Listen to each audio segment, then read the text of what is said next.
Magandang araw sa lahat, welcome po ulit dito sa atin channel ang Biyahe y Komida. Maraming salamat sa lahat ng nag-subscribe, indeed. Punta tayo sa atin topic, April 29, 2025. Angelica de la Cruz sa kasong isinampa laban sa kanya, baka sa susunod niyan ipapatay niyo ako Ibinahagi ni Angelica de la Cruz ang kanyang saloobin tungkol sa kung paano gumagana ang politika sa Pilipinas. Matatanda ang kamakailan lamang, sinampahan ng kasong plunder na kinasasangkutan ng hindi bababa sa 70 na milyong piso si de la Cruz, na nagmula umano sa maling paggamit ng pampublikong pondo mula sa Barangay Longos sa Malabon City, kung saan siya nagsilbi bilang barangay captain. On Facebook, de la Cruz wrote, "Grabe talaga ang politics pag hindi nila nakuha ang gusto nila sa siraan, next step kakasuhan ka naman nila baka sa susunod niyan ipapatay niyo ako Sa Pilipinas, ang kasong plunder ay kinasasangkutan ng iligal na pag-iipon ng kayamanan ng isang opisyal ng pamahalaan sa pamamagitan ng mga tiwaling gawain tulad ng pangungurakot ng pampublikong pondo, pagtanggap ng kickback, o iba pang uri ng maling pag-uugali sa pananalapi.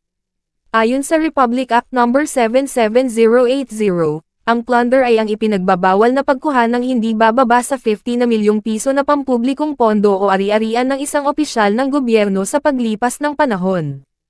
Ang mga politiko na inakusahan ng pandarambong ay karaniwang pinaniniwalaan na ginamit ang kanilang posisyon upang magnakaw ng malaking halaga ng pera sa pamamagitan ng mga scheme tulad ng labis na pagpepresyo ng mga kontrata, pagtanggap ng suhol, o paglilipat ng pondo para sa personal na paggamit.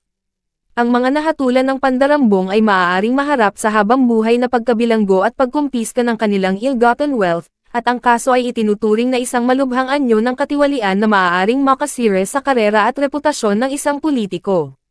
Angelica de la Cruz, born Maria Lourdes Eger de la Cruz Casario on October 29, 1981, is a Filipina actress, singer, and politician.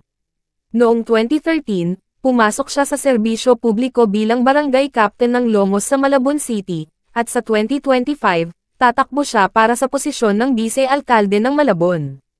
Madalas niyang binigyang diin ang kanyang dedikasyon sa serbisyo publiko at tumugon sa mga komento tungkol sa kanyang paglipat mula sa showbiz patungo sa politika. Si Angelica ay ikinasal kay Orion Casario, at sila ay may mga anak na magkasama, habang ang kanyang kapatid na si Meca de la Cruz ay isa ring artista. Sa naunang ulat ng Kami, Barangay Longos, Malabon, si Kapitan Angelica de la Cruz ay inakusahan umano ng plunder at iba pang kasong may kaugnayan sa maling paggamit ng pondo.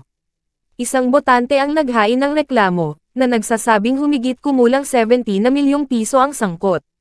Kasama rin sa investigasyon ang barangay treasurer at isang konsehal. Sa ngayon, iniimbestigahan na ng ombudsman ang mga reklamo upang malaman kung ang mga nasabing opisyal ay tunay na may pananagutan sa umano'y maling paggamit ng pondo ng barangay. Noong nakaraang taon, inihain kamakailan ni Angelica de la Cruz ang kanyang Certificate of Candidacy ngayong taon. Sa Instagram, ibinahagi ni Angelica ang malaking balita sa kanyang mga tagahanga at taga-subaybay. Pagkatapos ay nagsulat siya ng maikli ngunit makabuluhang mensahe tungkol sa kanyang desisyon sa social media. Sa totoo lang, marami ang nagpahayag ng kanilang suporta sa aktres at sa kanyang desisyon. Bisitahin ang Facebook ni Angelica de la Cruz at i-follow ito para sa mga latest na kaganapan sa isyu. At yan ang atin latest showbiz chika update for today, huwag kalimutan mag-subscribe. Click the notification bell for more showbiz chika updates, like and share the video. At suportahan po ang atin Facebook page. Maraming salamat sa lahat ng nag-subscribe. Indeed, magandang buhay sa lahat. Adios.